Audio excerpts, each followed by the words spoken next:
All right, so if you found this video, you're potentially looking to purchase your first firearm in the state of California, or maybe your first concealed carry firearm in the state of California.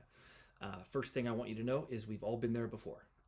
Every gun owner has purchased their first gun. Every concealed carry person has purchased their first concealed carry gun and gone through the entire process and steps in order to really make that accomplishment so you can carry to protect yourself and your family. Little story about when I started carrying. It was back in 2020. It was right when flu season was happening. We also had the George Floyd riots. Everything in California just was a little uncertain, and I just wanted to make sure I could protect myself. God forbid, I never wanted to have to use a firearm, but I'd rather have it and not need it than need it and not have it. So back when I purchased in 2020, everyone was purchasing guns. Everyone was also purchasing ammunition. A box of FMJ was about $50. A box of hollow points cost me $100 at one point. My local firearm store, I live in the greater Sacramento, California area. My local firearm store, I didn't know it at the time, it was going out of business. It had an incredibly low selection of guns. There were only 2 guns in the store when I walked in to purchase. I think one of them was a 22. Decided not to buy it, primarily because it was white and black. Didn't like that. The other gun on the wall, the only other gun available for purchase, was this right here. This is a Springfield XD9. This is imported by Springfield. It's made by a Croatian manufacturer. Can't think of it off the top of my head, but the Croatian military developed this gun. This is the subcompact version. There's a compact and a full-size version. Now, this gun is cleared. All my guns, I've got 4 down here, are clear. And this firearm, I would say, goes up against Glock. When I purchased this gun, there weren't a lot of reviews online. There wasn't a whole lot of information. I purchased this. I think the MSRP was around $430. Purchased this, came home, started researching, didn't see a lot out there. And I thought, shit, I just bought a gun that no one uses. However, over the last 5 years, there have been quite a few people that have put out videos on the XD. And after I had purchased this, there was actually one video I found by Iraq veteran 8888 where they did a comparison of Glock and XDs. And I think they're right. This is a fantastic alternative to a Glock. And the only reason I don't own a Glock is because all my friends that have Glocks tell me to buy a Glock. I'm not going to buy a Glock. Ironic, though, I do have a Sig on the table here because everyone owns those. But anyway, this gun in California has a 10+1 capacity. It comes with a standard flush fit magazine as well as an extended magazine, which doesn't really give you any other expansion of rounds or additional rounds. It just gives you a better firing grip when you're holding the gun and presenting. You can have a much better grip to retain or mitigate recoil. This gun doesn't get a lot of love. Someone called it like the McRib of guns. It's just bleh, that's what they think. But this is a very reliable gun. Now, I don't have a whole lot of rounds through this. I probably have 3,000 rounds. I haven't carried this in a year or two, but this was my first concealed carry gun. I carried it for 2 years. It's incredibly reliable. And compared to another gun I have on the table, the recoil is very manageable with this firearm. Whenever I take people out to shoot and they use this gun, they actually prefer this to the next gun I'm about to show you.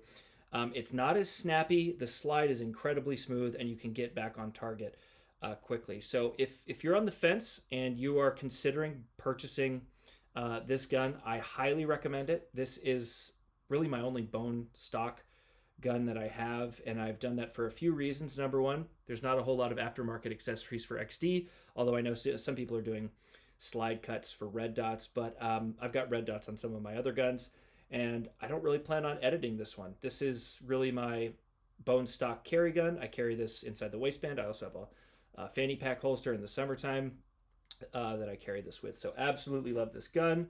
And then I put it in my, used to carry it in my Eclipse holster. So Springfield XD was the first gun I purchased. Carried that for 2 years. In the state of California, you have to re-up your concealed carry license every 2 years. Right before I re-upped my concealed carry license, I purchased this. This is the Smith & Wesson M&P Shield, chambered in 9mm.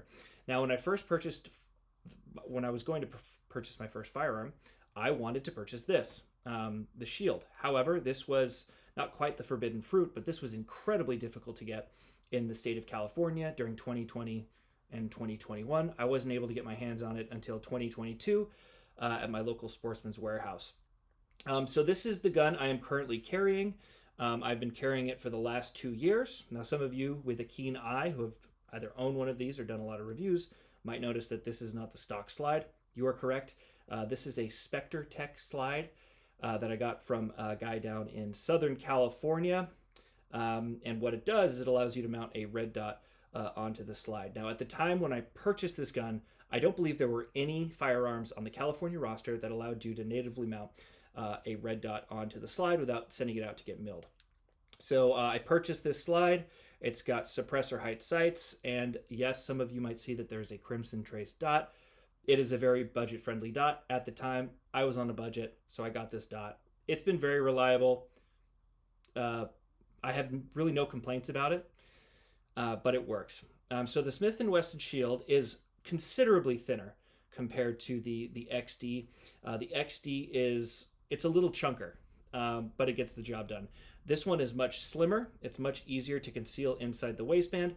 However, the stock magazines, one is a 7-round flush fit. The other one is an 8-round extended magazine. However, what I've done is I've taken my 7-round magazines, and this is an empty magazine, and I got a Hive Technologies, I think it is, extended base plate. So it turns your 7s into 8s, and they have one that turns your 8 into a 10. I actually have the Langdon Tactical extension. So still within California compliance, keeps it at 10 or under, so you can carry 10+1. Now this gun is not my favorite to shoot, but I do shoot it because I carry it. While I thought having a thin gun would be great, having such a thin gun doesn't allow you to get as much purchase or grip on the gun when you're presenting. So you really have to practice with this gun because it is considerably thinner than my XD and the next 2 guns that I have on the table. I have this TLR6 light on here. It's honestly quite useless.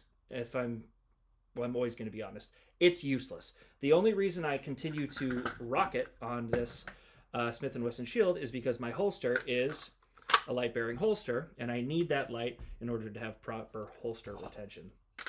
So this is how I carry it inside the waistband. I've got a either an 8+1 or 10+1 magazine, and either a 8 or 10+1 spare mag inside the waistband.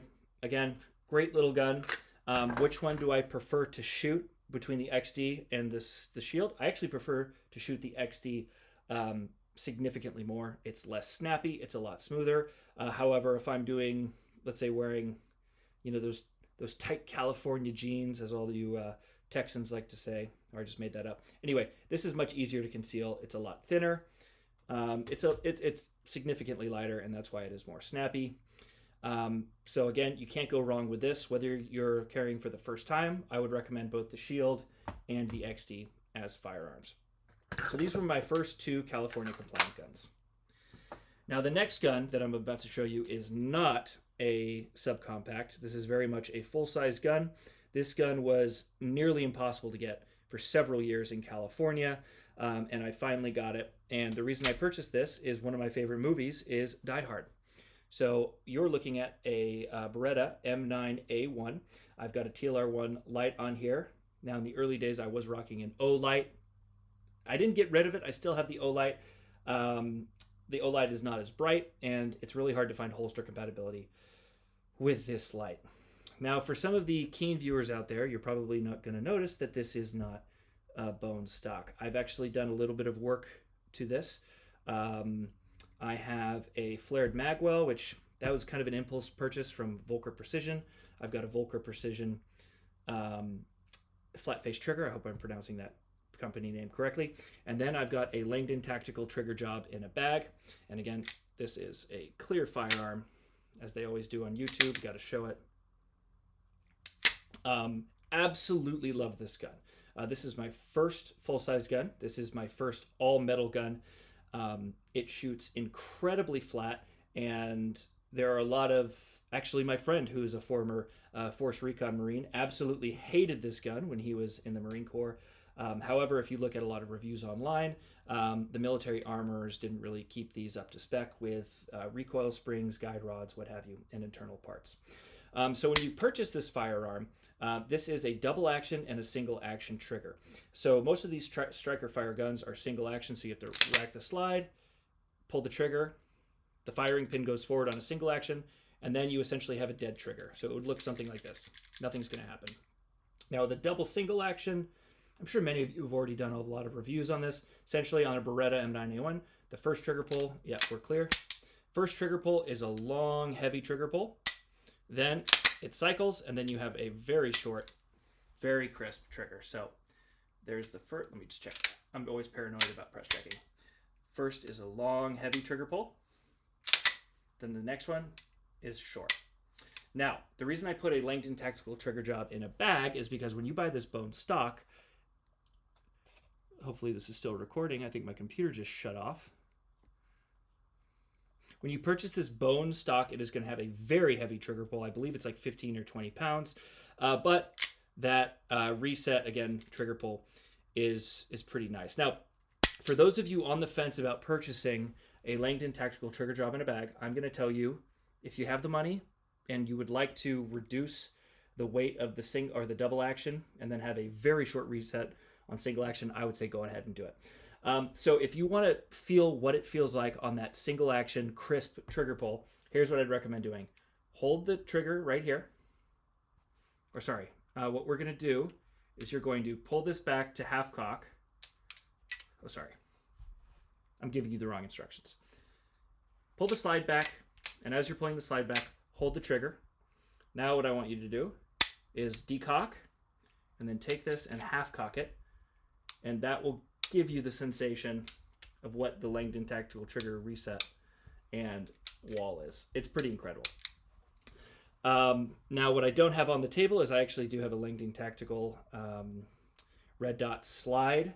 So I've got a slide when I go to the range, or if I'm doing competitive shooting with family or friends, I can put on my red dot slide. This is the slide and barrel I have for home defense. I do not want, generally don't want a dot on my gun for home defense. Now, of course, I say that and I've got dots on my carry guns, so I'm contradicting myself. But I don't want to have any potential failure of a dot going out, especially because my slide does not have suppressor height sights on the Langdon Tactical red dot optic gun. So this is also a great California gun. I'm very, very, very fond of the Die Hard movies. This was in Die Hard. Not this exact model, because this is the M9A1, but I believe it's just the stock 92. Can't say enough great things about this gun. Recoils incredibly well, and it's incredibly easy to take down and clean. So, big fan of this one. Now, my most recent firearm purchase, this gun recently came onto the California roster. It took Sportsman's quite a while to get it in stock. Once it was in stock, I pulled the trigger right away, no pun intended. But this is a Sig P365 X Macro, cleared. I do like this gun. However, in California, this gun is about $100 to $200 more expensive than any other state. Plus, we have a 20% tax on top of our firearms, thanks to our governor here in the state of California. So this is my P365 X Macro, as I said. This is going to be added to my concealed carry roster soon, or my concealed carry lineup soon. For those of you unfamiliar, you can only have 3 firearms on your concealed carry license in the state of California. So I'm going to have, again, my XD, my Shield, and then my my Sig Sauer X Macro. This gun is not bone stock, but the internals are. The things I've added is a TLR7 sub. This light is pretty incredible in comparison to the little tiny 6 that I have on my Shield. I also have a Holosun EPS carry. I really like this dot. I also have an optic guard on here so I can practice dot acquisition and then using my left eye so I can use my full peripheral and get target focus. And then you might notice that the grip module is a little different. This is a Mischief machine, all metal commander grip. I impulse bought this. I absolutely love it.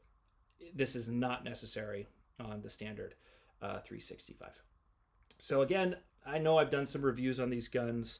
I just wanted to give you a little taste. If you're in the state of California, you don't really know what to purchase. All of these guns are fantastic. I would say, I don't know, I like them all. But if you have any questions or any questions about getting your concealed carry permit, any guns that you're interested, just let me know. Hit me up in the comments, as they say. And yes, for all of you that don't live in California, I get it. You get all the great guns. California might suck in terms of a lot of things, politics, guns. But man, if this was a conservative state, everyone would want to move to California. It's absolutely beautiful. So again, that's my lineup of firearms. We've got the Springfield XD, Smith & Wesson Shield, the Beretta M9A1, and again, the Sig Sauer X Macro. Great little gun, and you can look at all the reviews online. I would say the cheapest gun that I have is this right here, and then the most expensive gun was the X Macro.